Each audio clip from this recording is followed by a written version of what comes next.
قال المصنف رحمه الله تعالى ونفعنا به وبعلومه في الدارين آمين يا رب العالمين.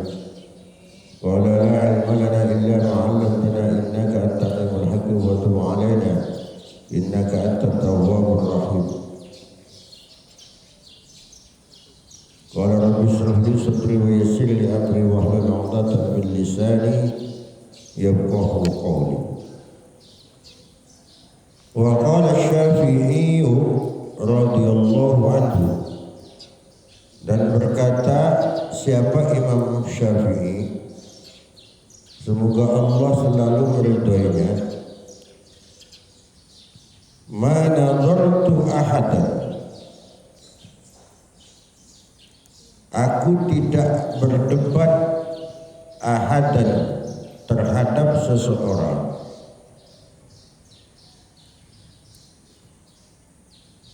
qattun sama sekali, fa ahbabtu ayyukhti'a, maka aku akan lebih senang ayyukhti'a apabila menyalahkan siapa seseorang. Ini maksudnya di sini saking tawadhunya, saking tidak sombongnya siapa Imam Syafi'i ini, ketika dia diskusi berdebat dengan orang, dia itu lebih senangnya kalau dia yang disalahkan. Itu menunjukkan karakter kepribadian seorang Imam Asy-Syafi'i. Di antaranya, kalau gitu kan beda. Kalau kita lagi berdebat dengan orang, tulalar-melar lah kira. Aku yang salah, makun kau yang aku benar. Tapi Imam Syafi'i enggak. Padahal subuh kemarin dah dijelaskan betapa keluasan ilmunya Imam Syafi'i itu seperti apa. Dia itu dah umpama lautan. Kalau lautan ini tanpa batas, tapi tawadhunya seperti itu. Dia lebih senang disalahkan oleh orang. Kenapa? Karena dengan disalahkan orang dia bisa introspeksi, diteliti lagi oleh dia. Semakin alim orang itu, dia tidak merasa benar. Nah, itu diantara ketawadhuan dari Imam Asy-Syafi'i. Wa qala, dan berkata Imam Syafi'i, ma kallamtu ahadan qattun, tidak berkata aku terhadap seseorang sama sekali, illa ahbabtu, kecuali aku akan senang, aku sangat senang, ayyuwaffaqa, apabila Allah memberi taufik kepadanya, wa yusaddada, dan diberikan jalan kebenaran. Siapa ahad atau siapa orang itu, wa yu'ana, dan diberi pertolongan, wa yakuna alaihi, dan ada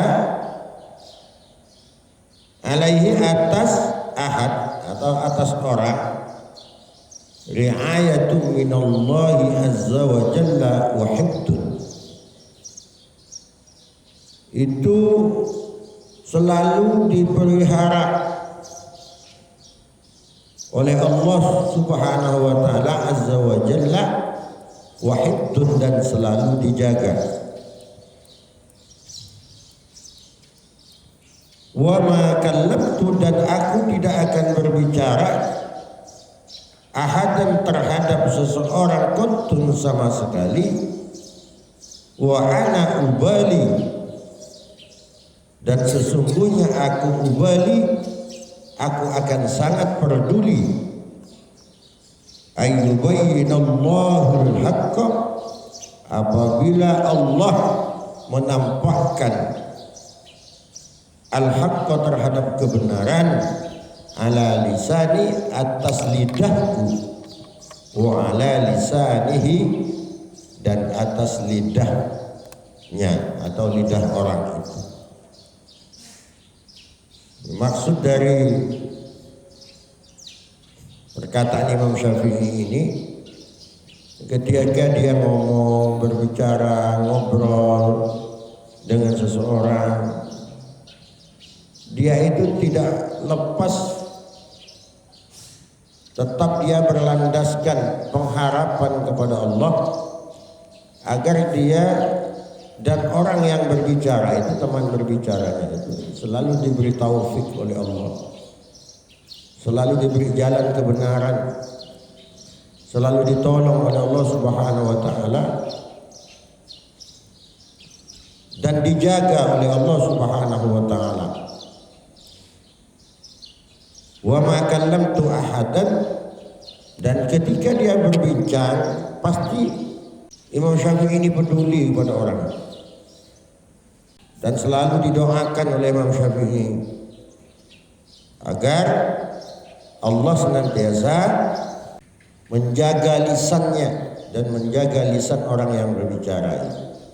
Itu semua landasannya karena Allah Subhanahu wa ta'ala. Berteman karena Allah, bahkan berdebat juga karena Allah. Imam Syafi'i itu tidak ada emosinya, peduli ketika berbicara. Teman bicaranya itu tak disepelekan oleh Imam Syafi'i. Berarti kita ketemu orang penting misalnya. Gimana kita kalau ketemu orang penting? Kan luar biasa gitu. Kesungguhan kita itu luar biasa. Ini kalau Imam Syafi'i tidak pilih orang, ketemu siapapun, orang yang ada di depannya itu dianggap orang yang harus selalu dipedulikan. Ini hebat, kepribadian yang sangat luar biasa. Makanya Imam Syafi'i ini disebut termasuk dari salah satu manusia yang langka, manusia yang susah ada, baik di zamannya, di zaman Imam Syafi'i, apalagi hari ini. Kalau orang hebat itu memang dia tanda-tandanya seperti Imam Syafi'i, dari sejak kecil sudah nampak kelebihan Imam Syafi'i. Sebenarnya kita juga kalau ingin jadi orang hebat, jadi orang pintar, usia-usia seperti sekarang, kemudian anak santri, kan? Dari sejak dinilah untuk menempa diri itu agar jadi orang hebat nanti. Kalau ibarat besi itu jangan menunggu karat, besinya masih bagus. Jadi ketika dicetak jadi pisau jadi apa, itu bagus hasilnya. Tapi kalau besi yang sudah berkarat, meskipun jadi, itu tidak akan sebaik dan setajam besi yang masih bagus atau masih baru. Beda. Mau jadi orang hebat seperti itu. Jadi hikmah dari ini, kita tidak boleh meremehkan orang lain, itu tidak boleh. Kita harus selalu hormat kepada orang lain, selalu mendoakan yang baik-baik kepada orang lain, di samping berdoa untuk diri sendiri agar Allah senantiasa menjaga setiap lisannya, menjaga setiap pendengarannya, menjaga setiap tangannya, menjaga juga kakinya agar tidak melangkah kepada jalan-jalan yang tidak diridhoi oleh Allah Subhanahu wa taala. Itu maksudnya. Selanjutnya, wa qala ma awratul haqq wal hajjat. Ma awratu, tidaklah aku datangkan al haqqa terhadap kebenaran, wal hujjata dan hujjah, ala ahadin terhadap seseorang, faqabilaha kemudian dia menerima terhadap hak dan hujjah minni dariku illa habtuhu, kecuali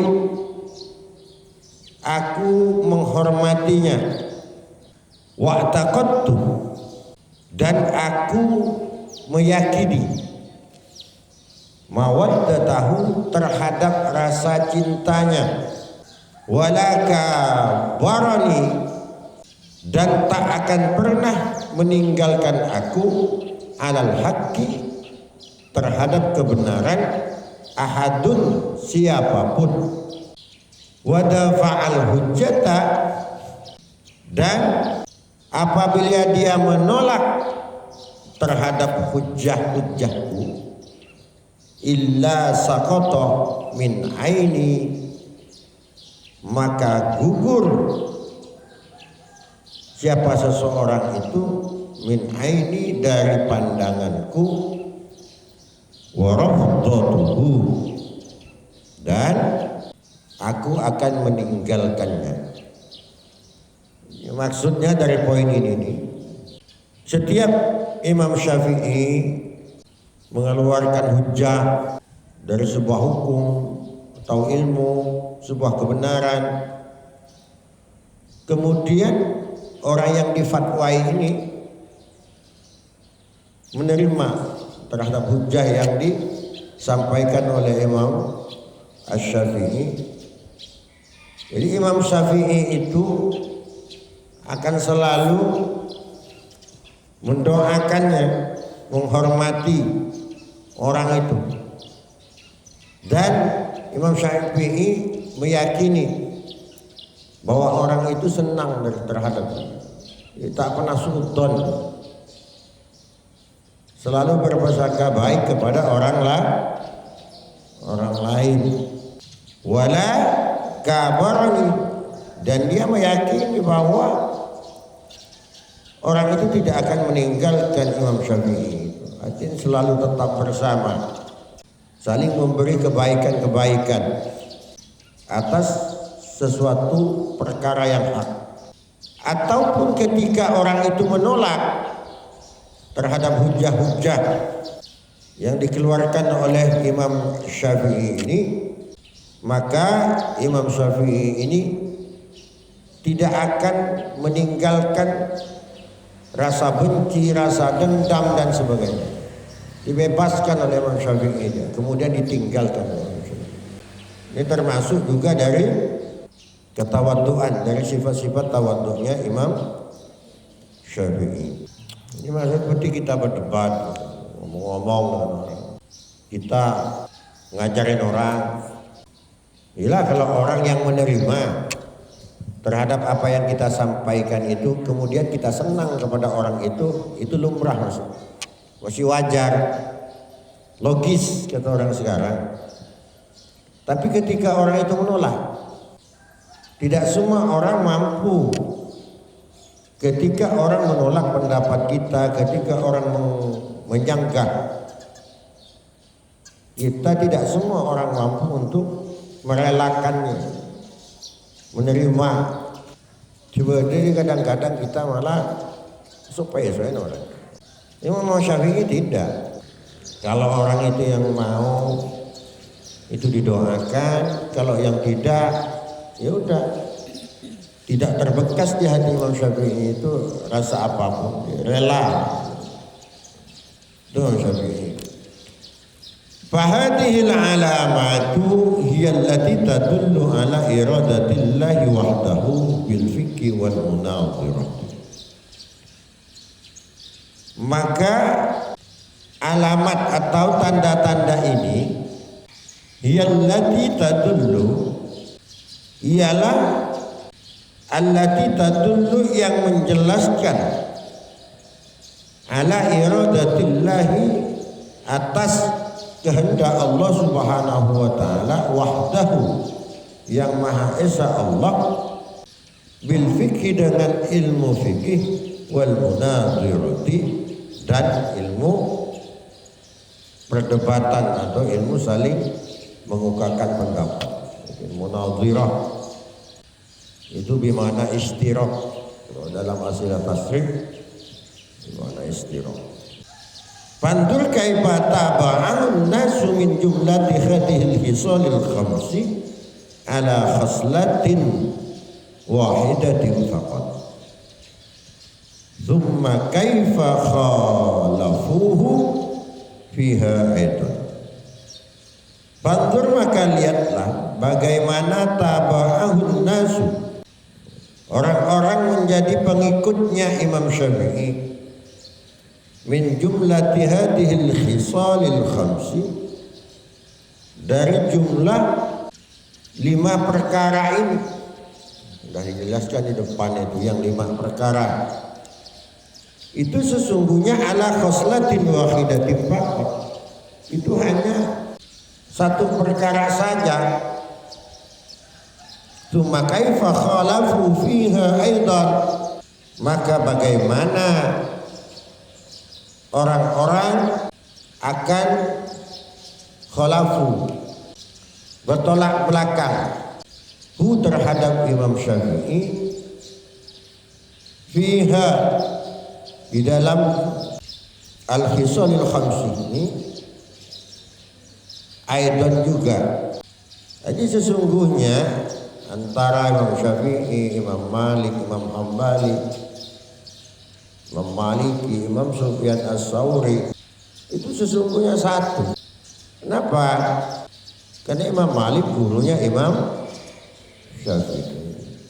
Imam Ahmad bin Hanbal itu muridnya Imam Syafi'i. Ini poin ini menjelaskan terhadap masih adanya orang-orang yang membantah, menyalahkan terhadap Imam Syafi'i. Artinya kita jangan mudah menyalahkan orang lain, karena bisa jadi yang menurut kita benar tetapi menurut Allah salah. Sebaliknya sesuatu yang sesungguhnya menurut Allah itu benar tapi itu kita salah-salahkan. Yang benar itu adalah kita selalu mohon taufik, mohon petunjuk kepada Allah Subhanahu wa taala bahwa setiap apa yang kita lakukan itu semuanya jika benar itu akan menjadi sebuah kebaikan, dan ketika salah itu Allah akan selalu memaafkan. Tujuannya adalah satu, yaitu keridhaan Allah Subhanahu wa taala. Walihada qala Abu Thawr rahimahullah, dan karena ini berkata siapa Abu Thawr rahimahullah, ma ra'aitu wala ra'ar ra'una, aku tidak melihat, wala ra'ar ra'un, dan tidak melihat orang yang ahli melihat, misla Syafi'i, seumpama Imam Syafi'i rahimahullah ta'ala. Jadi manusia langka ini, Imam Syafi'i ini jarang ada, termasuk orang yang susah ditemukan di zamannya itu. Ya apalagi sekarang. Ini saking hebatnya Imam Syafi'i, sampai ulama yang lain berkata seperti ini. Assalamualaikum warahmatullahi wabarakatuh. Ya Rabbana